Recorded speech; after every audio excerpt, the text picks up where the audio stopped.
네, 한국 증시에 오랜만에 훈풍이 불고 있습니다. 그리고 그 시작점은 CES 2025에 대한 기대감이었는데요. 기술은 인간의 삶을 바꾸고 경제 흐름도 바꾸는 것 같습니다. 오늘은 그중에서도 로봇 산업에 대해 깊이 있게 파헤쳐볼까 합니다.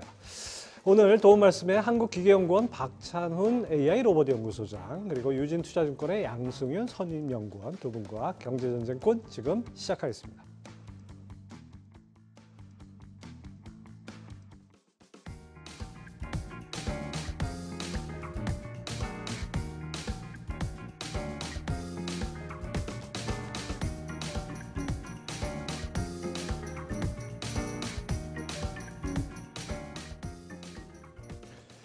네, 두 분 어서 오십시오.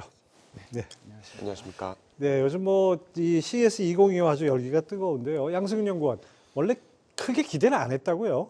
네, 사실 제가 이제 CES를 이제 로봇 담당자로서 작년하고 재작년 둘 다 다녀왔었거든요. 근데 어떻게 보면 이제 저도 이제 로봇 담당자고 또 로봇 기술이 한창 또 부각을 받던 때였기 때문에 여러 가지 로봇 전시들이 좀 기대가 된다 이렇게 해서 갔던 것들인데 사실 재작년에는 어떻게 보면 모빌리티가 중심이었고 예. 작년에는 이제 AI가 좀 이제 태동하기 시작했었고 그렇죠.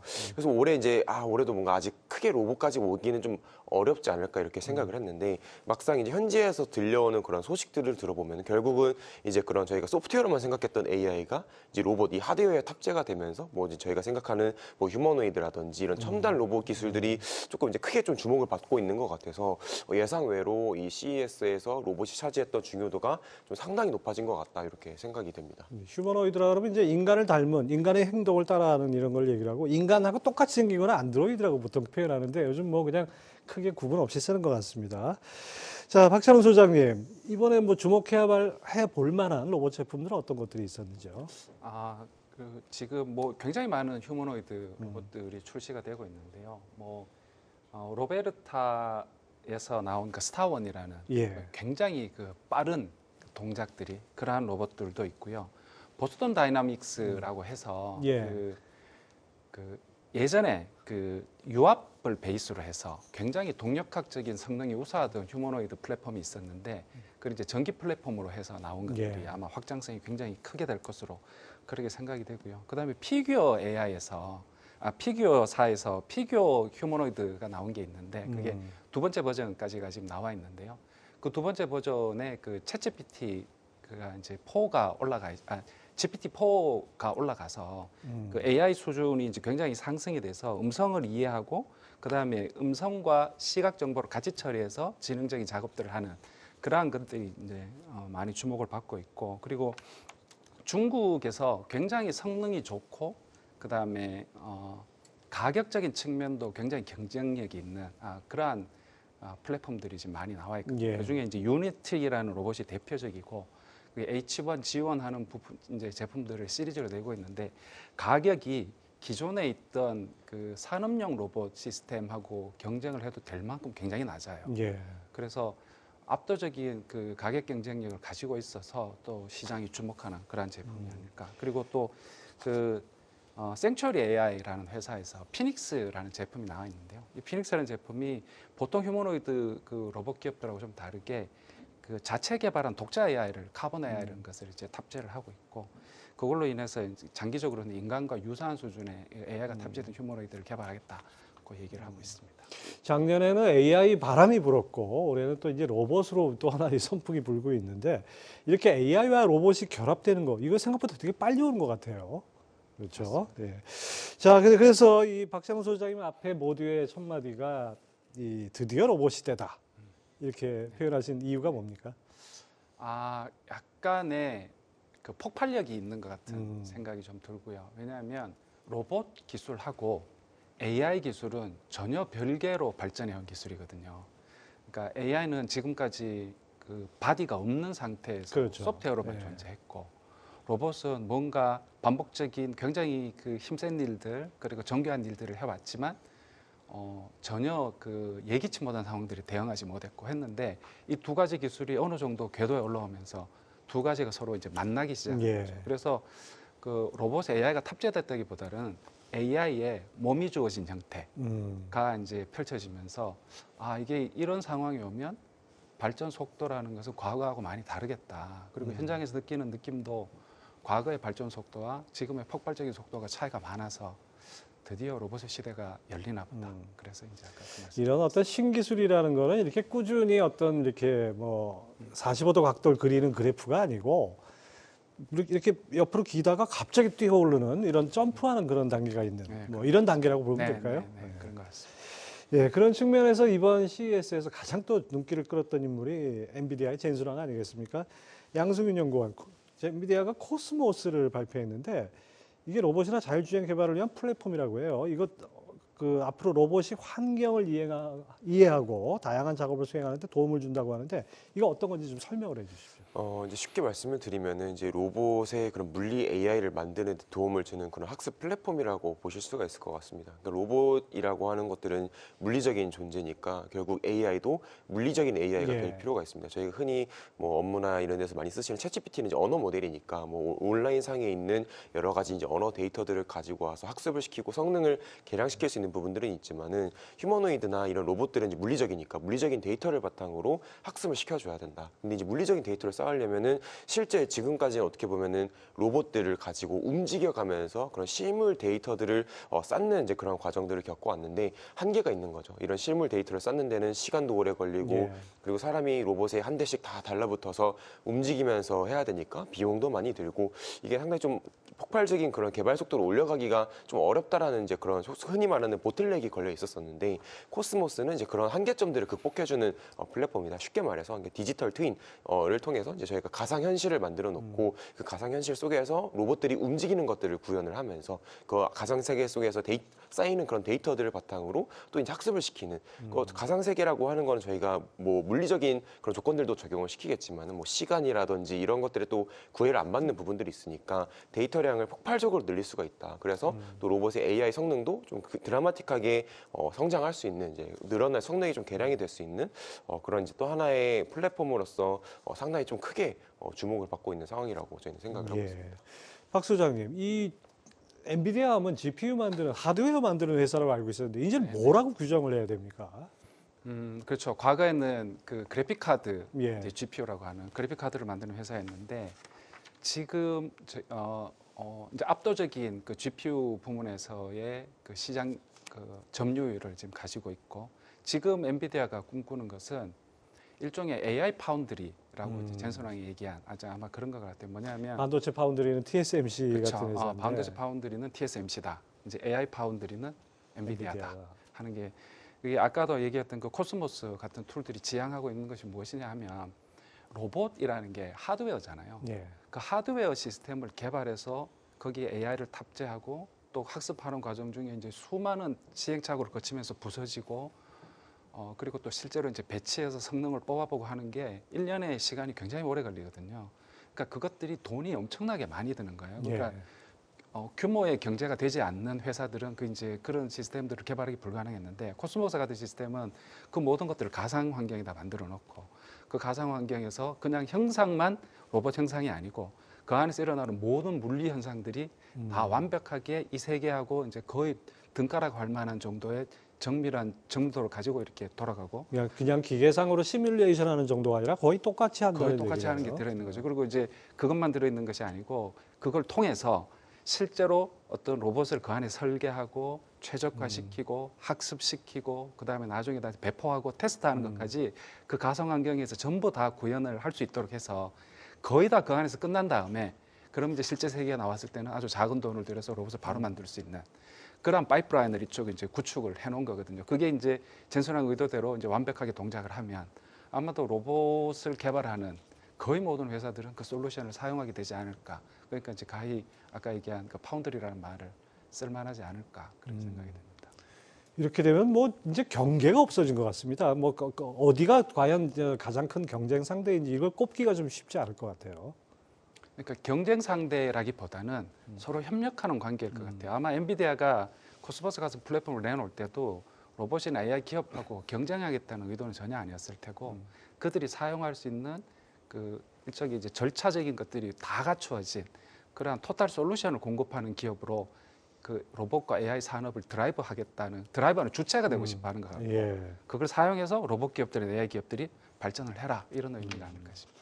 반도체 쪽에서는 TSMC가 이런 역할을 하고 이제 또 이 AI 로봇 쪽에서는 엔비디아가 이 역할을 하겠다고 지금 자처하고 나온 거죠.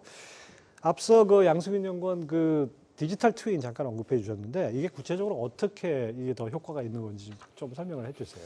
이게 사실은 로봇에서 먼저 쓰였다기보다는 원래는 이제 스마트 팩토리나 이런 공장 쪽에서 많이 활용이 된 기술이라고 보시면 될 것 같아요. 그러니까 현실이랑 이제 똑같은 세계를 이제 가상으로 구현을 해서 저희가 이제 현실 속에서 여러 가지 뭐 공장의 여러 가지 이제 기계들이 움직이거나 아니면 물류 창고에 여러 물류 흐름들이 움직이는 부분들을 디지털 상에서 먼저 구현을 해보고 이제 그것들을 한번 테스팅을 해보고 하는 이제 관점에서 많이 활용이 되다가 지금 이제 로봇에서 이제 비슷하게 이제 시뮬레이션한 관점에서 활용이 되고 있는 이제 그런 상황이라고 보실 수가 있을 것 같습니다. 그럼 이 시스템이 앞으로 이제 이 로봇 산업에는 획기적인 변화를 가져온다 이렇게 볼 수 있는 거죠. 그렇죠. 예, 그러면 이제는 뭐라 그럴까요? 그 현실에서 뭐 시뮬레이션을 하거나 무슨 현실에서 뭐 학습을 하거나 이게 아니라 가상 공간에서 완전히 현실과 똑같은 공간을 만들어 놓고 거기서 이루어지니까 우리 자는 동안에 밤새도록 이루어질 수 있다는 그런 의미로 받아들이면 되나요? 네, 물론 그 안에서 이루어진 그 모든 그 학습의 결과들이 실제 바로 적용되기는 어렵고요. 어느 정도 이렇게 튜닝하는 과정을 거쳐야 되긴 하지만 현재의 그 개발 기간을 단축시킨 건 맞죠. 아무튼 우리가 생각하는 것보다 훨씬 더 빠르게 우리 과거 공상과학 만화 영화나 무슨 SF 영화에서 봤던 모습을 현실에서 볼 수 있게 된다. 이렇게 상상해도 될까요? 저는 그렇게 생각합니다. 예, 그렇습니다. 자, 이제 엔비디아가 뭐 AI 로봇 산업에 뛰어들면서 이 뭐 단순 하드웨어 기업이 아니라 플랫폼 소프트웨어 업체로 이제 변환하고 또 테슬라는 테슬라대로 그냥 단순히 전기차 만드는 회사가 아니라 이 모빌리티의 플랫폼 회사가 된다 이런 것이고 애플은 애플대로 또 뭐 다른 아마존은 아마존대로 이렇게 전부 다 이렇게 되면은 이 빅테크들의 업종을 구분하는 게 사실 불가능한 거 아닌가요? 어떻게 보십니까? 경계가 많이 무너질 거라고 생각을 하고요. 뭐 예를 들면 애플이 지금은 휴대폰 회사지만 AI 기술이 극도로 발전하게 되면 굉장히 많은 그 시장이 열릴 텐데 그렇죠. 그 시장에 그 일종의 플랫폼이 될 수 있을 거라고 애플도 그러고 그다음에 삼성의 휴대폰 그 스마트폰들도 마찬가지고 결국에는 그 AI가 이제 마지막에 있는 고객들하고 이제 소통을 해야 되는데 그 만나는 자리는 결국은 휴대폰이 될 거니까 스마트폰이 또 그래서 스마트폰이 AI 시대에는 또 다른 그러한 그 역할들을 부여받지 않을까 생각이 듭니다. 그렇습니다. 이제는 기술의 아주 총융합이라 이런 시대가 왔다 이렇게 볼 수 있는데 그 양연구원 그 삼성전자가 레인보우 로보틱스 이제 자회사로 편입하지 않았습니까? 이것도 이제 삼성전자가 지향하는 방향도 그거와 좀 연관이 있다 이렇게 볼 수 있을까요? 맞습니다. 사실 이제 삼성전자도 뭐 저희가 잘 아시는 것처럼 이제 가전 아니면 이제 반도체 이제 이런 쪽으로 상당히 이제 글로벌리 이제 유명한 이제 회사가 되었었지만은 앞으로는 결국 또 새로운 사업들을 해야 되는 거죠. 앞으로 미래 동력들을 계속해서 확보를 해 가야 되는 것들이 이제 기업의 숙명이니까 그 이제 신사업의 일환으로서 이제 로봇 사업에 크게 좀 관심을 보이고 있다고 저는 생각을 하고 있습니다. 사실 이제 삼성전자가 뭐 레인보우 로보틱스에 대해서 2023년에 처음 투자를 하면서 뭐 1월 달에는 10% 그리고 3월 달에는 5% 추가 지분 확보하면서 이제 15%를 이제 확보를 하고 있었었는데 이번에 20%를 더 추가를 하면 35%까지 늘렸고 자회사로 편입을 했다는 것들은 이 의지들을 좀 더 강하게 보여줬다라고 생각을 하고 있습니다.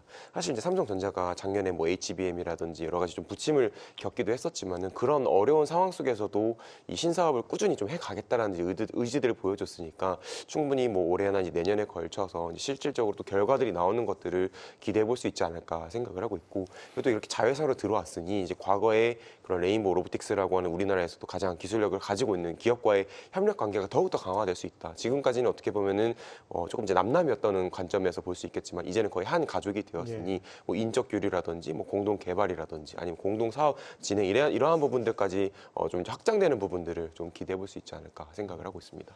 아무튼 지금 로봇 AI 관련해서는 작년부터 올해까지 계속해서 2년 동안 엄청난 변화가 일어난다는 건 우리가 직감적으로 느낄 수 있는 것 같은데 그것이 구체적으로 어떻게 이게 손에 잡힐지, 눈에 띌지 이것은 과연 이 로봇 산업에서 또 하나의 보이지 않을까 생각이 됩니다.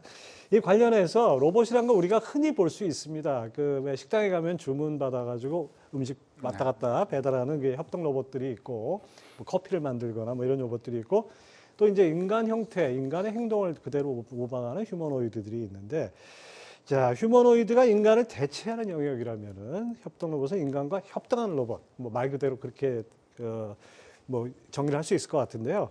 양 시장의 성장성이나 기대감 이건 어느 정도로 지금 보고 있습니까?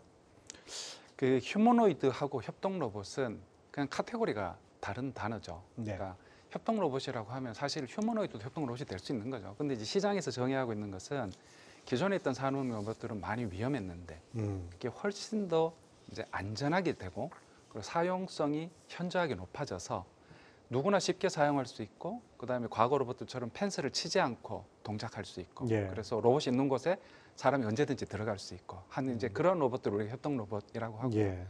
이게 시장에서 보면 기존에 있던 그 산업용 로봇들 중에 한 페이로드가 10kg에서 20kg 정도 되는 로봇들은 거의 대부분 다 그 로봇이 교체될 때는 협동 로봇으로 많이 교체가 되고 있거든요. 그래서 협동 로봇의 시장성은 그 측면에서 보면 뭐 엄청나게 크다고 할 수가 있고요. 휴머노이드 로봇은 그에 비해서 현재의 시장이 있다고 할 수는 없어요. 그리고 시장에서 휴머노이드에 대해서 요구하는 것들은 어찌 보면 좀 과장하면 어떤 작업인지 이제 스스로 알아서 다 하는 로봇인데 아직 그런 로봇은 세상에 존재하지 그렇죠. 않으니까요. 네. 그리고 또 그 로봇들에 대해서 기대하는 가격은 또 거의 기존에 있는 산업용 로봇들이 준하게 낮은 가격들을 요구하거든요. 그래서 기술적으로 보면 도달하기 굉장히 힘든 면들이 있지만 일단 그 기술이 확보됐을 때는 과거에 우리가 경험했던 어떤 기술에 의한 산업들보다도 시장성이 더 폭발적으로 성장할 가능성이 있지 않을까. 그리고 더 나가서 만약에 우리가 휴대폰을 개인들이 가지고 있는 것처럼 혹은 뭐 집에 청소기가 한 대씩 있는 예. 것처럼 로봇이 한 대씩 가정에 보급되는 시기가 오면 그 뭐 거의 자동차 시장보다도 훨씬 더 큰 그러한 성장성을 가질 수 있지 않을까. 그래서 뭐 지금 뭐 집집마다 이제 그 로봇 청소기 있는 집들 많지 않습니까? 네. 그게 일종의 뭐 협동 로봇이라고 할 수 있는 건데. 근데 지금 우리 식당이나 이런 데 보이는 로봇, 협동 로봇들은 중국이 다 차지하고 있잖아요. 그건 왜 그렇습니까? 단지 가격인가요? 가격 측면이 가장 크죠. 네. 아직은 우리나라가 좀 안타깝게도 규모의 경제가 가능한 기업들이 지금 많지 않은데 중국은 뭐 국가적 지원도 그러고 그다음에 중국 자국 내 시장이 또 워낙 크지 그렇죠. 않습니까? 네. 거기서 만들어진 성장세를 바탕으로 우리나라 이제 저렴한 가격으로 로봇들을 들고 들어오는데 저희가 그러한 솔루션에 이제 받아들이지 않기가 어려운 거죠. 그럼 우리도 만들 수는 있는데 그 가격을 맞추기 힘들다 이런 뜻인가요? 네, 아마 그런 면이 제일 강할 것 같습니다. 그렇습니다. 자, 또 그다음에 가전에 강한 LG전자도 뭐 로봇 쪽에 상당히 관심들이 있고 그 2년 전에 빨래를 개는 로봇, 이 휴머노이드 로봇 특허까지 받았더라고요. 삼성처럼 로봇 기업과 협력한다면 어디랑 함께 하게 될까요? LG전자는? 일단은 이제 삼성전자가 이제 레인보우 로보틱스에 투자를 해서 또 휴머노이드를 뭐 개발을 하겠다 이제 이런 이야기들을 해주고 있는 것처럼 LG전자도 과거에 로봇 회사에 다수 투자들을 집행한 바 있습니다. 작년에도 이제 신규로 또 투자한 기업도 있고요. 뭐 대표적으로는 이제 과거에 투자했던 기업이 상장되어 있는 로보티즈라고 하는 기업과 예. 그리고 또 작년에 상장을 했던 엔젤 로보틱스 각각 뭐 로봇 부품, 자율주행 로봇 그리고 엔젤 로보틱스는 이제 웨어러블 로봇을 하는 이런 회사들 이렇게 과거에 지분 투자를 했던 경험들이 예. 있고 지금도 한 8% 정도 지분들을 보유를 하고 있는 상황. 그리고 이제 작년에는 또 베어 로보틱스라고 하는 미국 실리콘밸리 서빙 로봇을 개발을 하는 이제 회사들에 이제 투자를 했기 때문에 기존에 뭐 삼성전자가 레인보우 로보틱스랑 협력하듯이 LG전자도 기존에 투자를 했던 그런 기업들과 협력을 강화해가는 그림들이 되지 않을까 이렇게 생각을 하고 있습니다. 예. 근데 이 로봇 산업이 이렇게 아주 빠르게 올라오고 있는 이런 분위기인데 양승윤 연구원 모두 발언에서는 로봇 현실과 미래 그 어딘가 약간 좀 퀘션 마크를 하나 달았어요. 이 이유는 뭡니까? 일단은 이제 제가 봤을 때는 저희 소장님께서도 말씀해 주신 것처럼 이 로봇 기술이 폭발적으로 성장을 하는 국면에 들어가 있는 거는 맞다라고 생각을 하는데 일단 기술이 성장하는 것과 또 이것들이 실제로 쓰이는 것들은 괴리가 있을 수밖에 없지 않나 이렇게 생각을 하고 있습니다. 제가 오늘 또 이제 여러 가지 미국 쪽에서 들려오는 소식들이긴 하지만은 이제 일론 머스크가 휴머노이드 옵티머스를 뭐 올해 거의 수천 대를 양산을 하고 예. 그리고 2027년까지 연간 50만 대 규모의 생산 캐파를 만들겠다라고 이야기를 했어요. 근데 이제 그 기사들을 보면서 이제 저도 그 밑에 달려 있는 댓글들을 다 하나하나 읽어봤는데 예.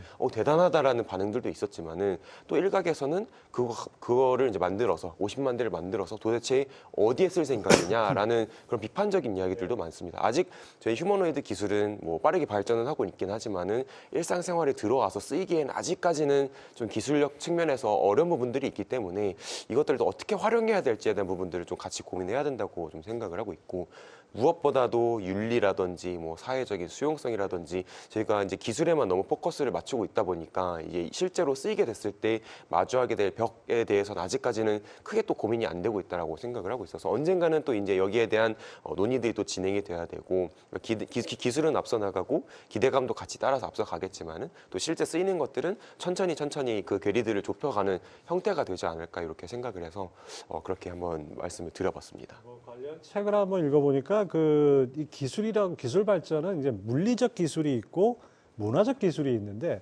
물리적 기술이란 건 지금 흔히 얘기하는 우리 개발하는 기술들인데, 문화적 기술이란 건 지금 말씀하신 대로 어떤 관련 법제도라든지 계약 관계라든지 윤리라든지 수용자들의 태도라든지 이런 것들이 다 포괄된단 말이에요. 그래서 물리적 기술만 너무 앞서가면 다시 또 끌려 내려오는 그런 상황이 오지 않을까, 이런 것도 우리가 좀 감안을 해야 될 것 같습니다.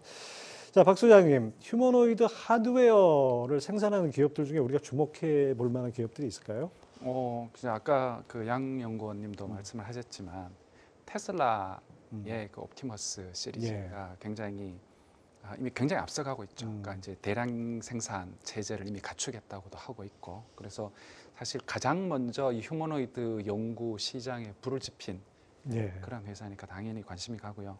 그 다음에 보스턴 다이나믹스가 아틀라스라는 유압 로봇 시스템을 가지고 거의 그 사족 보행 로봇 그리고 그 이족 보행 로봇에서 거의 혁신을 가져왔다고 봐야 되거든요. 다이나믹스를 베이스로 한 그 엄청난 그 동적인 능력들. 근데 이제 완전 뛰어다니대요. 그렇죠. 근데 이제 그게 이제 유압식을 버리고 이제 전기식으로 완전히 또 새롭게 탈바꿈을 하고 있기 때문에 뭔가 폭발력이 있지 않을까 그렇게 생각이 되고, 그다음 앞서도 말씀드린 바 있지만 중국에는 많은 기업들이 또 굉장히 기술력과 가격 경쟁력을 동시에 갖추고 있는 기업들이 있고, 그중에 이제 아까 말씀드렸던 유니트리 같은 기업들이 사실 테슬라 같은 기업들하고 기술적으로 견줄만 하면서 또 압도적인 가격 경쟁력을 갖추고 있어서 좀 주목할 만한 기업이 아닐까 생각합니다.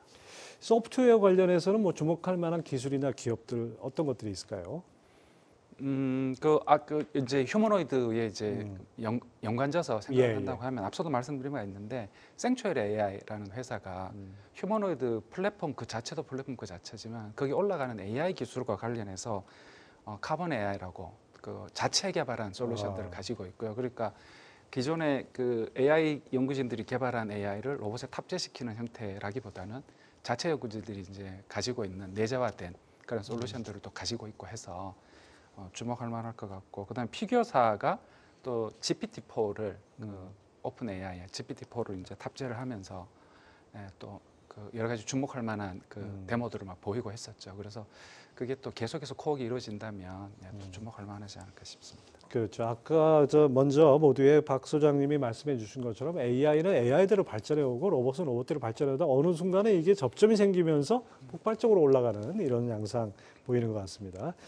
양 연구원, 사실 로봇이라면 AI가 컴퓨터 안에 들어가 있는 뭐 챗GPT나 이런 거라면은 뭐 그냥 그게 필요 없는데, 로봇이라면 눈이 있어야 되지 않습니까? 이 비전이라든지 뭐 센서 이것이 아주 중요한 것 같은데요. 이 관련해서 주목할 기술이나 기업들이 있을까요?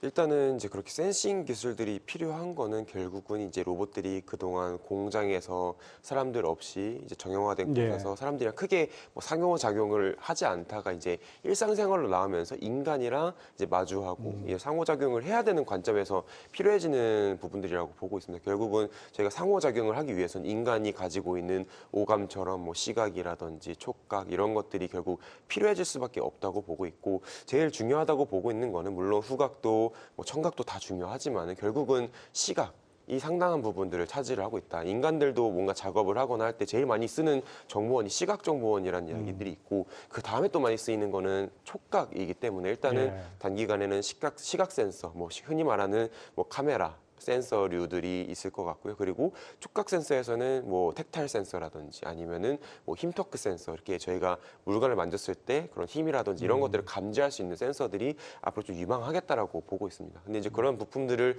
어디서 하느냐라고 하면은 뭔데 사실 솔직하게 말씀을 드리면 카메라 센서, 시각 센서는 이미 오래전부터 로봇 청소기에도 들어가고 예. 있고 있기 때문에 뭐 한국 기업들이나 아니면 이제 중국 기업들 다수가 생산을 하고 있는 상황이고 최근에 뭐 여러 언론 보도들을 통해서 조금 이제 주목을 받았었던 것들은 이제 삼성전기가 이런 로봇용 카메라 모듈 사업에 좀 진출하겠다 이제 이런 보도들이 나오면서 또 이제 관련 기업으로 크게 또 주목을 받기도 했었고 그리고 이제 이런 촉각 센서류에서는 아직 상장사는 없습니다. 한국에서도 이제 비상장 기업 스타트업은 있고요. 뭐 에이딘 로보틱스라고 최근에 이제 삼성의 투자 비이클이라고 할 수 있는 삼성 넥스트로부터 투자를 받았던 이제 회사가 있는데 이제 이런 뭐 국내외 비상장사들 중심으로 해서 촉각 센서들이 개발이 되고 있고 앞으로 이제 이런 수요들이 결국은 더 커져야지만 이 기업들이 더 커지고 양산이 되고 뭐 상장도 되고 할 수 있는 부분들이 있으니까 그 앞단에 뭐 휴머노이드 시장이나 아니면 다른 이런 인간과 상호작용하는 그런 로봇들이 많이 쓰이는 그런 시대들이 와야 이런 센서들도 좀 후행적으로 같이 수요가 늘어나는 구도가 되지 않을까 생각을 하고 있습니다. 그렇습니다. 뭐 자율주행차나 뭐 사실 큰 차이는 없는 거 아닙니까? 뭐 센서가 있어야 되고 그다음에 비전 눈이 있어야 되고 하는 것들이니까요. 맞습니다. 어쨌든 간에 이 분야도 앞으로 아주 유망하다 이렇게 볼 수 있습니다. 자, 현대차 그룹의 계열사가 된 이 보스턴 다이내믹스 아까 말씀해 주셨는데 여기를 명확히 정의한다면 로봇의 두뇌에 해당하는 거를 중점적으로 개발한다 이렇게 볼 수 있나요? 아, 그게 좀 애매하죠. 예. 예, 근데 이제 그 굳이 나눈다면 로봇을 플랫폼 회사가 있고 그 만약에 이제 AI를 전문으로 하는 회사가 있다면 플랫폼 회사에 일단 가깝다고 볼 수 있고요. 근데 그 플랫폼에다가 엄청난 그 동적인 능력을 부여하는 그러니까 우리 뇌로 치면 그 뭔가 이렇게 인지 지각을 판단하는 뇌들도 있고 그다음에 운동성을 관장하는 소뇌 이런 파트들도 있는데 손해에 해당하는 부분들을 정말 엄청나게 잘하는 그런 회사라고 할 수 있겠습니다. 예, 하여튼 보스턴 다이내믹스의 이거 로봇계 이거는 정말 로봇의 상징 같은 뭐 이런 식으로 많이 우리가 화면에서 접했는데 예, 앞으로 또 주목을 해서 봐야겠습니다. 자, 이게 또 하나 이 로봇이 쓰일 수 있는 가장 어떻게 보면 좀 그 경제성이 있다 그럴까요? 물류 부분이 아닐까 싶어요. 그냥 물류를 이제는 완전 자동화해서 로봇으로 이렇게 갈 수 있는 시대. 이거 올 수 있을까요? 제 생각에는 물류 파트가 그 자동화하기에 굉장히 좋고요. 예. 그다음에 휴머노이드가 적용되기에도 가장 좋은 분야라고 생각을 하는데 왜냐하면 그 물류가 어느 정도 이렇게 좀 특정화된 작업들이 있죠. 지금 화면에도 예, 보이는데 그 휴머노이드 기술은 굉장히 많은 기술들이 있지만 크게 보면 걷는 기술, 그다음에 뭔가 판단하는 기술, 그다음에 손을 통해서 조작하는 기술인데 지금 가장 어려워하는 부분 중에 하나가 손을 통해서 뭔가를 조작하는 거거든요. 그것도 뭔가 하나를 잡는 게 아니고 뭔가를 막 다루거나 해야 되는 예. 일들이잖아요, 대부분. 근데 물류 시스템은 저 영상에서도 보시면 비교적 그런 손이 없어도 되거든요. 예, 비교적 집게 비슷한 것만 그렇죠. 있네요. 그러면 돼서 굉장히 잘 걷고 내구성 있게 잘 동작하고 그리고 비교적 그 말하자면 해야 되는 일들에 대한 변화도 좀 작아서 휴머노이드가 아마도 가장 빨리 성공적으로 적용될 수 있는 분야가 물류 분야가 아닐까. 네, 그래서 아까 물류 쪽이 완전 자동화 시대가 올까 얘기하셨는데 예, 휴머노이드 시대와 함께 그렇게 될 걸로 그렇게 생각합니다. 저 로봇들은 뭐 24시간 일하고 그다음에 월급 올려달라는 소리도 안 하고 파업도 안 할 것 같습니다. 그런 측면에서 우리나라 물류 산업에도 상당히 좀 빠르게 적용될 것 같은 느낌이 듭니다. 자, 다음에 또 이제 로봇 산업 현주소도 좀 우리가 좀 냉정하게 따져봐야 될 것 같습니다. 작년 말에 그 선박 청소 로봇이 시장에 큰 주목을 받았었는데요. 이게 사람이 하기 굉장히 어려운 일이라고요. 일단은 이 어렵다기보다는 위험성이 따른다고 그렇죠. 저는 네. 보고 있습니다. 결국은 이 선박들이라고 하는 게 저희가 어디 정박해 있거나 하면은 뭐 따개비들이 생겨나기도 하고 그 따개비들이 생기면은 그 선박의 페인트가 뭐 벗겨지면서 부식되고 부식되고 이 선박에 손상을 줄 수가 있기 때문에 항상 이렇게 청소를 해줘야 된다고 합니다. 근데 로봇이 없었다고 하면 그걸 누가 청소를 하냐 하면은 결국은 이제 사람이 청소할 수밖에 없고 물론 작은 어선을 청소 청소한다고 하면은 괜찮겠지만은 또 저희가 뭐 작은 어선만 있는 게 아니라 거대한 규모의 뭐 LNG 운반선, 뭐 컨테이너 선박 이런 것들이 있으니까 이제 거대한 선박들을 또 청소하다 보면은 이 잠수부들이 들어가서 청소를 네. 하게 될 텐데 뭐 여러 가지 사건 사고들이 당연히 발생할 수밖에 없는 그런 위험 환경이라고 생각을 해서 어떻게 보면 또 자동화가 필요한 분야이기도 하다라고 저는 생각을 하고 있습니다. 예, 아무튼 뭐 선박 청소라는 거 잠수복 입고 들어가서 바다 속에 들어가가지고 하면 항상 위험이 따르는데 이 위험이라고 하면 또 우리가 빼놓을 수 없는 게 원전 아니겠습니까? 원전 분야에서 이 로봇이 인간을 대체할 수 있는 아주 유력한 분야라고 보여지는데 지금 어느 정도 와 있습니까? 그 원전 분야에서는 사실은 그 로봇이 많이 쓰일 수밖에 없죠. 왜냐하면 너무나도 위험한 것이고 그렇죠. 그래서 뭐 얼마나 활발히 적용되고 있는지는 모르겠지만 그 주로 이제 원격 운전 형태로 그러니까 자동화된 로봇 시스템이 아니고 로봇은 사이트에 가 있고 이제 위험하지 않은 곳에서 사용자가 원격 운전하는 형태로는 로봇이 원전 분야에서 굉장히 많이 사용되고 있고요. 그리고 그 관련해서 뭐 보통은 그 원전에 관련된 점검 작업들이나 뭐 간단한 보수 작업들이 많이 사용되고 있는 걸로 알고 있는데 아마도 앞으로는 원전들이 아마 그 폐로가 많이 될 거거든요. 그렇게 했을 때 그거를 어떻게 완벽하게 다 해체할 것이냐가 굉장히 어려운 문제잖아요. 방사능 위험이 있는데 그 인간이 들어가긴 쉽지 그렇죠. 않죠. 근데 어쨌든 폐로는 해야 되고 예. 그랬을 때 결국은 누군가 그 일을 해야 되면 로봇들이 하지 않을까. 그래서 아마 원전 폐로에 관련된 것들도 아마 로봇에 관련된 큰 산업 중에 하나가 될 걸로 그렇게 생각이 듭니다. 예, 그렇습니다. 뭐 조선 선박 수리라든지 원전 분야 앞으로 뭐 로봇이 맹활약이 기대되는 이런 분야라고 할 수 있죠. 또 하나 우리가 빼놓을 수 없는 것이 우리 뭐 투자자 여러분들도 많이 관심을 갖는 이 방위 산업과 이 로봇 시너지가 날 것 같은데 지금 어느 정도입니까? 로봇이라고 하는 이제 무기나 장비들이 방위 산업에서도 이제 적극적으로 좀 활용이 되는 그 시대에 접어들었다라고 생각을 하고 있습니다. 사실 이제 러시아 우크라이나 전쟁 예. 굉장히 안타까운 일들이긴 하지만은 이 전쟁의 패러다임이 많이 바뀌었죠. 이제 드론이 공격을 한다라든지 아니면 일부 또 이제 로봇계에다가 여러 가지 무기들을 장착을 예. 하고 현장에 투입하는 그런 사례들도 나오고 있고 또 이 방위 산업에서 가장 또 이제 트럼프 당선 이후에 이야기가 되고 있는 거는 이제 머스크가 앞으로 유인 전투기나 이런 것들은 다 필요 없다. 앞으로 다 무인 장비로 예. 교체가 될 것이다. 이제 이런 이야기들을 하는데 결국 무인이라고 하면은 로봇입니다. 그래서 이제 그렇죠. 방위 산업에서도 이 로봇류들이 굉장히 많이 쓰이게 될 거다. 한국도 지금 화면에 나오고 있는 로봇이 이제 고스트 로보틱스라고 하는 미국의 로봇 회사가 이제 만드는 사족보행 로봇 예. 비전 60이라고 하는 제품인데 한국의 LIG 넥스원이라고 하는 방위 산업 기업이 또 이 회사에 투자를 하기도 했고 네. 한국도 다 이제 무인 장비에 대한 개발들을 진행을 하면서 이런 로봇이 이 방위 산업에서는 더욱더 많이 쓰이게 될 거다. 또 한 가지 생각을 해볼 수 있는 거는 제가 이제 앞에서도 잠깐 뭐 윤리에 대한 이야기나 뭐 사회적인 수용성 이야기들을 드렸지만은 뭐 전쟁이라고 하는 게 당연히 저희가 그런 윤리적인 것들을 지키면서 수행을 할 필요는 있겠지만은 또 안 지켜지는 것들이 사실 네. 전쟁에서 제일 안 지켜지는 부분들이잖아요. 그렇죠. 결국은 로봇들이 또 이런 기술들이 가장 또 테스트되고 제일 활용되기 쉬운 영역들은 또 이런 전쟁이나 이 방위 산업 쪽이라고 보고 있어서 먼저 가장 이 로봇들이 많이 활용이 되는 거는 또 이런 무기나 방위 쪽 분야가 될 가능성들이 높겠다라고 생각을 하고 아니 있습니다. 그럼 극단적으로 얘기하면 미래 전쟁은 그 양국의 로봇끼리 싸움 붙여가지고 이기는 쪽이 우리 이긴 거 뭐 이렇게 할 가능성은 없습니까? 충분히 가능성이 있다고 보고 있고요. 그러니까 이미 사람 피해 없이 네. 로봇끼리 붙어가지고 거기서 승패가 갈라지면은 전쟁 승패를 가르는 걸로. 맞습니다. 지금도 사실 이미 뭐 완전히 무인까지는 어렵지만은 지금 제일 나오고 있는 개념이 유무인 복합 체계라고 해서 이게 뭐 예를 들어서 전투기라고 하면은 인간 조종사가 타고 있는 전투기가 하나가 한 대가 있고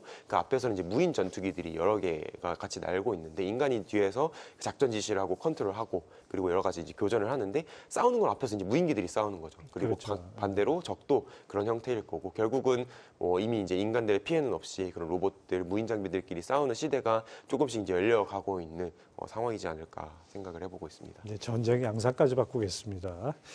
자, 이 로봇 기업이 성장하려면 아무래도 뭐 모든 분야가 다 마찬가지겠지만 원천 기술이 중요할 것 같아요. 특히 한국기계연구원이야말로 뭐 이쪽 AI 로봇 분야에 특히 우리 소장님이 그 중책을 맡고 계신데 우리나라 원천 기술 어떤 게 있고 어느 정도 수준까지 와 있는지요? 그 단위 기술들로 보면 그럼 나중에 이제 저희 기술을 좀 소개할 시간들도 있겠지만 매우 높은 수준에 와 있는 기술들이 이제 굉장히 많고요. 근데 로봇이라고 하는 그 하나의 시스템 속에는 정말 엄청나게 많은 원천 기술들이 그렇죠. 들어가 있거든요. 네. 근데 그게 전 세계적으로도 아직 솔루션이 아직 잘 안 잡힌 것들도 있고 세계에서는 하고 있는데 우리가 좀 모자란 것들도 있고 한데 주로 그 구동기에 관련돼서는 어떤 것들을 우리가 이제 원천 기술이라고 하냐 하면 크기는 굉장히 작고 그리고 힘은 굉장히 크게 내고 그리고 우리가 이제 감속기라고 해서 뭔가 그 사용하는 특수한 또 장치들이 있는데 그걸 가능하면은 사용하지 않는 그래서 이제 저감속의 초소형에 관련된 구동기가 또 개발이 돼야 그게 또 휴머노이드에 들어갔을 때 전체 무게를 낮추고 힘은 세게 하고 이제 그렇게 할 수 있는데 그게 전 세계적으로 이제 큰 화두고요. 또 그 구동기가 굉장히 장시간 동안 오래 큰 힘을 내고도 큰 발열을 하지 않아서 이제 문제를 일으키지 않게 하는 예. 그 일종의 드라이버 기술. 또 이제 굉장히 중요한 원천 기술이고요. 그리고 아까 잠깐 그 시각에 대한 것도 많이 얘기했지만 사람의 시각을 따라오는 센서가 아직까지 없거든요. 근데 뭐 그 픽셀 수가 높다고 해서 또 다 그렇게 되는 게 아니니까 그 사람의 시각을 따라올 수 있는 일종의 이제 AI 기술하고 접목된 그러한 센서 기술들도 있고 그다음에 저희가 이렇게 글자를 쓰고 뭐 하는 이 모든 작업들이 다 감각을 베이스로 하는 거예요. 예. 그리고 이게 그냥 단단한 장치에 있는 게 아니고 우리 피부에 감각이 새겨져서 그게 다 뇌에서 처리해서 이 모든 일들을 할 수 있는데 그러한 인간의 이제 감각 수준에 도달한 촉각 기술 이런 것들도 휴머노이드가 나중에 이제 실제로 시장이 열리기 위해서는 반드시 필요한 그런 원천 기술들을 할 수 있고요. 이게 다 됐다고 하더라도 이 모든 기술들이 다 들어간 휴머노이드를 우리가 만들고 그 손을 만들었다고 해도 이 로봇이 갑자기 아무 곳에서나 일을 할 수 있는 게 아니죠. 지능이 탑재돼야 되잖아요. 예. 그러면 그걸 그냥 이걸 내가 옮길 수 있는 지능만 필요한 게 아니고 본질적으로 이것은 무엇인지 이 안에 담긴 물은 뭔지 내가 어떤 행위를 했을 때 어떤 물리적 현상이 일어나는지를 물리적으로 이해하는 또 AI가 있어야 되잖아요. 그 모든 것들이 다 원천 기술이라고 할 수 있고요. 그래서 어찌 보면 로봇 산업은 뭐 여러 산업들 중에서도 기술이 강하게 드라이브하는 그러한 산업이 아닐까 그렇게 생각을 하고 있습니다. 이게 우리가 사실 인간이 뭐 좀 허점도 많고 편향도 많고 좀 여러 가지 실수도 많고 하고 이제 정밀하지 못하지 않습니까? 로봇처럼 정밀하게 반복 작업을 하는 거는 정말 로봇보다 못한데 그렇지만 우리가 인간이 어떤 상황에 맞게 행동을 하는 거 이런 거는 지금 한 20만 년 동안의 인류 진화 과정에서 그 터득된 것이 간단치 않다고 생각이 돼요. 그거를 로봇이라는 기술, AI라는 기술로 구현을 하는 것이 그만큼 어렵다는 말씀이죠. 이걸 한데 묶어서 사람처럼 하는 게. 그렇죠. 네. 네. 그거를 인간처럼 완전히 똑같이 나올 수 있는 그거는 뭐랄까요? 뭐 흔히 이제 AI 특이점 얘기하듯이 가능하다고 보십니까? 일단 그 하드웨어 기술도 아직 우리가 그 한계에 도달할 때까지는 많은 시간이 남아서 엄청나게 더 발전할 수 있다고 생각하고요. 우리 보통 보는 하드웨어들은 딱 봤을 때 휴머노이드가 그냥 휴머노이드잖아요. 예. 그러니까 봐도 이렇게 뭔가 작업을 해도 단단한 그 손가락 위에서 그냥 사람보다는 훨씬 더 자유도가 떨어지는 이런 것들인데 거의 사람에 준하는 수준까지 갈 수 있는 단계까지 갈 수 있지 않을까 생각을 하고 그다음에 거기에 그 생성형 AI 기술들이 어마어마하게 발전을 하고 있죠. 지금은 거의 각 분야의 박사급 연구자들하고 맞먹을 정도의 사람처럼 답변을 하기 있기 때문에 그 두 개의 기술이 결합을 하면 그냥 제 생각에는 얼핏 봐서는 이 사람인지 로봇인지 구분하기 힘들 정도의 시기까지는 우리가 기술적으로 발전시킬 수 있지 않을까 생각합니다. 우리가 SF 영화에서 보는 그 로봇, 인간 모양을 한 로봇을 우리가 실제 현실에서 보는 날도 먼 미래에는 오지 않을까 이런 생각도 듭니다. 양승민 연구원, 이 로봇이라는 게 사실 이제 이 피지컬 AI 아닙니까? 이제 앞으로 그 물리적 실체를 갖기 때문에 여러 부품이 들어가잖아요. 그 관련 부품들은 어떤 것들을 주목할 수 있을까요? 이게 정말 앞으로의 미래 패러다임을 생각을 하면 어떤 부품이 또 이제 주도 부품이 될지는 예측하기가 좀 어려운 부분들이 있지만 현재 기술 수준에서 이야기를 드리면 결국 또 핵심이 되는 거는 로봇 하면은 저희가 항상 이야기 드리는 감속기라고 하는 부품이 또 핵심이다라고 보고 있습니다. 저희 소장님께서 말씀해 주셨지만 모터 토크를 키우기 위한 여러 가지 방법들이 있지만 아직까지는 이 감속기를 모터에 결합을 시켜서 이 부족한 토크들을 증폭시키는 형태로 활용을 하고 있기 때문에 이거는 뭐 지금까지 뭐 산업용 로봇, 협동 로봇에 쓰여왔지만 뭐 휴머노이드 같은 로봇들에서도 마찬가지로 쓰이고 있는 상황들이고 약간 이제 주식 관점에서 보면은 지금 이제 휴머노이드 붐이 굉장히 크게 나오고 있지 않습니까? 엔비디아라든지 또 작년 연말에는 뭐 오픈 AI가 휴머노이드를 만들겠다라고 이야기를 하면서 그 기대감들이 부분들이 굉장히 커져 있는 상황들인데 지금 글로벌리 봤을 때 그런 부품주들에서 가장 강세를 보이고 있는 회사가 어디냐라고 하면은 일본의 감속기를 만드는 회사입니다. 하모닉 드라이브 시스템즈라고 하는 회사고 최근 한 달 동안 거의 뭐 한 60-70% 정도 강한 상승세를 이제 보여주고 있는 것들이 결국은 시장에서 휴머노이드 하면은 핵심 부품은 감속기다라는 것들을 좀 보여주고 있다고 저희는 생각을 하고 있습니다. 이제 로봇 공부도 좀 철저히 해야겠습니다. 자, 이 한국기계연구원은 정말 우리 로봇 산업의 원천 기술, 그 요소 기술 개발하는데 아주 핵심 역할을 하고 또 기업들과 많은 협업도 하고 있지 않습니까? 소장님 최근 기술 중에 소개하고 싶으신 것 있으실까요? 네. 첫 번째로 소개하고 싶은 기술은 저희가 특별한 휠 기술을 만들었어요. 휠? 네. 뭐 휠 하면 로봇을 한다면서 갑자기 바퀴가 몇 마리냐 얘기하실 수 있는데 휴머노이드들이 종류가 많아요. 예를 들면 사람처럼 걷는 로봇도 있고 하체는 휠로 돼 있고 상체는 사람처럼 돼 있고. 근데 이게 좀 실용적인 측면에서도 그런 모델들도 많이 필요하거든요. 근데 그 휠로 갈 때 가장 큰 장점은 빨리빨리 갈 수 있는 고속으로 걷는 것보다 걷는 로봇하고 휠 로봇하고는 속도가 비교가 안 되겠죠. 그렇죠. 근데 휠 로봇은 계단을 만나면 턱이 있으면 못 가죠.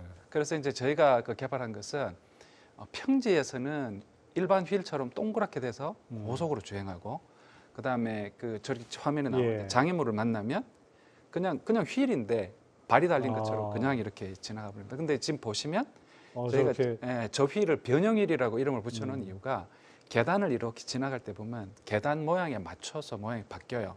이게 능동으로 바뀌는 게 아니고 수동으로 이렇게 바뀌게 돼 있는 거죠. 그래서 지금 보면 저희 개발한 휠 보면 저 계단도 그냥 저렇게 올라가죠. 저게 평상시에는 동그랗게 돼 있어서 고속으로 주행을 하거든요. 근데 지금도 보면 저게 저희가 개발한 휠체어인데 투휠 휠체어. 휠체어로도 휠체어의 휠을 바꾼 거예요. 저희 저 휠로 바꿔놓으면 지금 뭐 평지에서도 저렇게 이제 다니고 하지만 지금 보면 뭔가 둔탁이 나올 텐데 둔탁이 나올 때 이제 피해 갈 필요가 없죠. 저렇게 그냥 지나가면 됩니다. 그리고 조금 있으면 아마 턱도 이렇게 나올 거예요. 네, 그랬을 때 그냥 이렇게 지나가는 게 가능하고요. 그다음에 오르막 계단 같은 것들을 만났을 때도 뒤에 보면 아마 영상에서 나올 것 같은데 지금 평지에서는 지금 완전히 동그랗게 돼서 그냥 다니는 거고요. 저희 충분히 일반 휠처럼 고속 주행도 가능하고 그렇습니다. 근데 이제 장애물을 지나가려고 하면 저렇게 지금 모양이 변한 게 보이시나요? 재밌네요. 네. 그렇게 지나가서 하는 게 있고요. 그 다음으로 말씀드리고 싶은 게 웨어러블 로봇인데 보통 웨어러블 로봇 하면 엄청 딱딱한 수트를 입는 걸 생각을 그렇게 상상을 하죠. 상상을 하잖아요. 그리고 엄청난 슈퍼 파워를 내는. 근데 우리가 일상생활 중에서 내가 그걸 입고 뭔가를 하진 않겠죠. 내가 택배 물건을 들어야 되는데 그 무거운 수트를 입고 할 수는 없으니까. 근데 지금 화면에도 보시면 저희가 저렇게 일종의 천처럼 옷감처럼 해서 지금 만들어 놓은 수트들이 있어요. 그래서 지금 보면 저 수트를 입고 이제 동작을 하면 지금 그 물건을 들어올리는데 근육은 거의 안 쓰고 지금 저 입고 있는 수트가 등 쪽으로 이렇게 당겨줘서 이렇게 드는 거거든요. 근데 이제 저런 형태의 입으면 힘을 내주는 형태의 로봇을 만들려고 하면 아까 우리 말씀해드렸던 모타, 감속기 이런 걸 써서는 할 수 없습니다. 그러니까 그런 걸 할 수 없기 때문에 우리가 특별히 뭘 만들었냐면 섬유형 구동기라는 걸 만들었어요. 구동기는 구동인데 섬유 같은 거죠. 그래서 지금 아까 제 파워포인트를 좀 올려주실 수 있나 모르겠는데요. 지금도 보면 앞으로 기울이고 있는데 지금 그 근육 구동기가 기울이고 있는 근육을 쓰지 않아도 되게. 운동은 안 되는 거 아닙니까? 그러니까 운동하는 건 아니고 이제 일을 할 때. 그렇죠. 근데 이제 저 기술이 개발이 되면 저희가 말씀드린 옷가면 구동기는 하나하나가 실처럼 돼 있는데 그게 형상형 기어가끔을 베이스로 구동을 하도록 돼 있어서 옷감처럼 이렇게 이제 짜서 옷을 실제로 만들 수가 있고요. 그러면 내가 이렇게 자켓을 입었는데 나가 이제 큰 힘을 낼 수 있게 해주는 그러한 거여서 지금 화면에도 보이는데 그냥 저런 자켓 형태로 이제 저희가 만들 수가 있죠. 완전히 저 영화 배우 톰 크루즈 아닙니까? 톰 크루즈가 왼쪽에 있는 이제 저런 거였죠. 보등 근육악감이라고 하면. 근데 지금 저 직물로 된 거 보이시나요? 확대해 보면 실처럼 돼 있는데 저기다 형상기어가끔 베이스의 구동기고 저기 전기를 걸어주면 수축하면서 아까 큰 힘을 낼 수 있게 됩니다. 그래서 그냥 보면 완전히 옷감이에요. 완전 사이보그 우리 영화에서 보는 그거 그렇죠. 같네요. 저희 꿈은 저걸 입으면 예를 들면 노인분들, 그다음에 아니면 근력이 부족하신 분들이 뭔가 이렇게 타이즈처럼 입으면 걷기가 힘든 분들이 저걸 입고 걸을 수 그렇죠. 있고, 예. 그다음에 뭔가 그 근로자 분들이 계속해서 힘을 써야 되는데 작업복만 입으면 그 작업복이 일을 해주고 뭐 그런 단계까지 갈 수 있죠. 저것만 입으면 슈퍼 파워가 될 것 같습니다. 네. 예. 올해 목표 과제가 있다면요? 올해 목표 과제는 그 저희 뭐 시간 관계상 2가지만 보여드렸는데 기술들이 단위 기술들이 굉장히 많아요. 예. 로봇에서 굉장히 중요한 게 이제 그리퍼 기술인데 그 모든 물체를 이렇게 굉장히 싼 가격에 다 잡을 수 있는 그리퍼 기술이라든가 뭐 굉장히 많은 단위 기술들을 가지고 있는데 이 단위 기술들이 그 보통은 프로젝트 형태로 조금은 잘라진 형태로 단위로 개발이 되거든요. 그 하나하나는 굉장히 가치가 큰데 이렇게 쭉 묶을 만한 계기가 좀 없고 해서 구슬이 아무리 그 좋아도 꿰어야 보배죠. 그렇죠. 네, 그래서 그 아까 말씀드린 그 휴머노이드 같은 것들도 기존의 전통적인 기술을 가지고 휴머노이드를 만드는 어느 정도 한계가 있고 앞서 말씀드린 것처럼 거의 인간이 준하는 게 되려면 아까 보여드렸던 저런 근육업감 혹은 저 굉장히 초소형 구동기들을 가지고 사람이 근육을 배치하듯이 배치해서 만들 수도 있는 거고 그래서 지금 저희가 확보되어 있는 이런 그 굉장히 수준 높은 그 단위 기술들을 묶어가지고 시장에서 좀 폭발력을 일으킬 수 있는 그 시스템 기술로까지 한번 끌고 가보려고 하는 게 올해 계획이 되겠습니다. 예. 자, 이렇게 우리도 정말 열심히 하고 있는데 사실 이 로봇 분야에서도 중국이 상당히 앞서가는 그런 상황이라고 할 수 있는데요. 중국 정말 아까 말씀하신 대로 투자도 많이 하고 정부 지원도 많고 그런 상태에서 로봇 산업의 그 거대한 시장을 바탕으로 큰 성장성을 보이고 있습니다. 중국 로봇 산업의 성장성 양연구원 이렇게 좀 파악됐습니까? 일단은 사실 저희가 늘 중국은 한국과 이 로봇 기술의 그런 순위들을 좀 다투는 국가였어요. 흔히 저희가 로봇 기술의 이제 순위 평가를 해보자고 하면 항상 이제 1, 2, 3등에 있는 게 뭐 일본, 독일, 미국이었고 그리고 이제 4등, 5등에서 한국이랑 이제 중국이 예. 경쟁을 했었었는데 사실 지금 어떻게 보면은 안타깝긴 하지만 중국이 한국을 앞서 나가기 시작한 게 맞다라고 좀 보여집니다. 뭐 우리나라도 열심히 하고 있긴 하지만 이제 중국의 그런 정부 차원에서의 정책 지원이라든지 그리고 기업들 육성 그리고 거대한 내수 시장 바탕으로 해서 만들어지는 그런 시장과 이 로봇 아이템 그리고 가격 경쟁력 이런 것들을 보면은 종합적으로 봤을 때는 이제 중국이 한국보다 좀 앞서 나가는 게 현실이다라고 또 이제 저희는 보여지는 것 같습니다. 그 앞서 말씀하신 미국이나 일본, 독일은 어느 정도 수준입니까?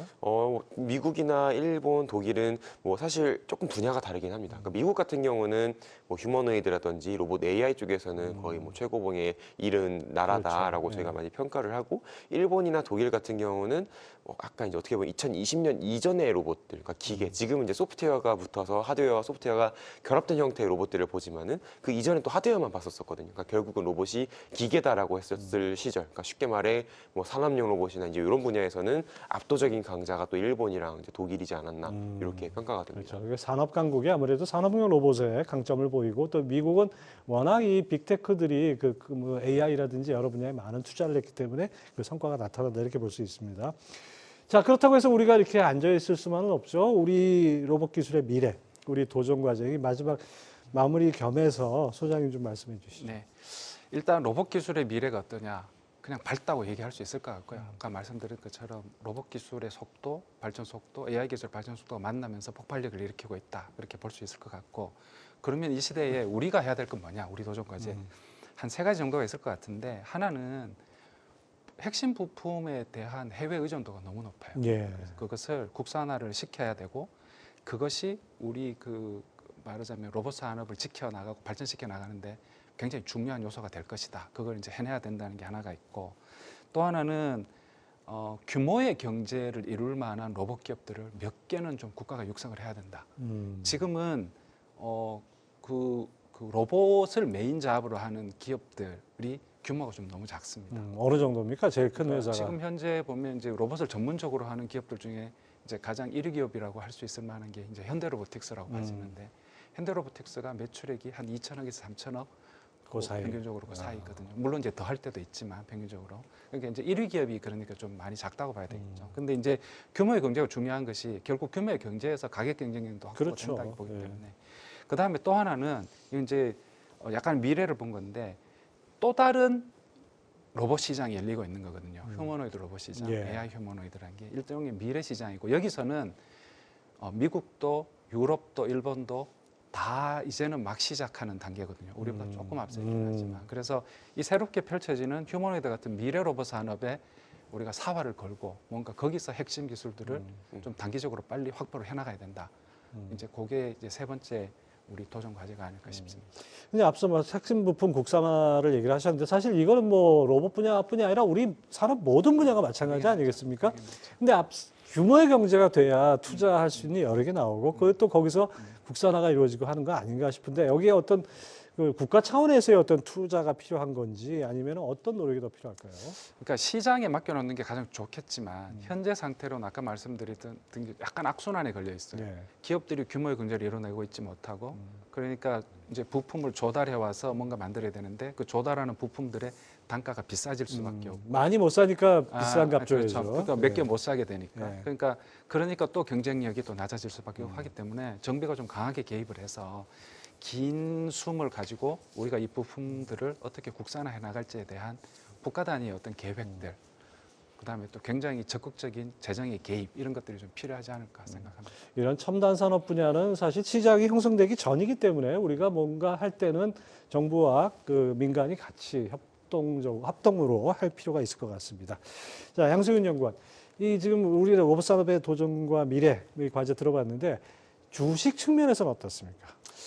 일단 사실 주식 측면에서는 제가 이제 오늘 이제 뭐 한마디 이렇게 해서 현실과 이 미래 사이에 그 어딘가 예. 있다라고도 말씀을 드렸지만은 그 말은즉슨 결국 변동성이 커질 수밖에 없다라고 저는 생각을 하고 있습니다. 결국 기대가 앞서 나가면은 주가도 거기에 따라가면서 먼저 올라가겠지만은 흔히 저희가 주식시장에서 기업 가치를 볼 때 보는 뭐 실적이라든지 아니면 펀더멘털적인 부분들은 또 후행해서 따라올 거기 예. 때문에 결국은 또 저희는 이제 단기적으로는 크게 좀 변동성들이 나타나지 않을까 생각을 이렇게 해보고 있습니다. 네. 네, 오늘 두 분 말씀 잘 들었습니다. 네, 로봇이 생각보다 더 빨리 우리 삶에 침투하고 있습니다. 인류의 생활이 어떻게 바뀔지 그 안에서 투자 기회는 어디에 있을지 생각해보는 시간이었기를 바라면서 경제논쟁꾼 마무리하겠습니다. 다음 주에도 금요일 오후 6시에 찾아뵙습니다. 시청해주신 여러분 감사합니다.